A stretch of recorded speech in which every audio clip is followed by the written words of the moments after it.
رسول الله فرمای زه اول هغه کس یم چې ما ته به د جنت دروازه پرانستل شي لیکن زه به یوه ښځه ووینم چې زما نه به جنت ته په تلو کې جلکي کوي زه به ورته ووایم دا ولې او ته څوک یې چې ما نه جنت ته وړاندیزې هغه به ووایي چې زه هغه ښځه یم چې د خاوند د وفات نه پس د یتیمانو بچو د پرورش دپاره د واده نه بغیر پاتې یم واده مې نه دی کړی هو که بچیان لوی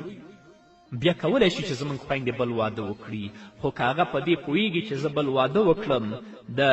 زما یتیمان هغسې بې سرپرسته او بې تربیته پاتې کیږي بیا د دې لپاره واده غوره نه دی الله دې زموږ خویندو ته توفیق ورکړي چې د خپلو اولادونو سالمه روزنه او تربیت وکړي تر څو د دوی په خدمت او د دوی په مهرباني په خپلو اولادونو سره الله دوی جنت ته داخل کړي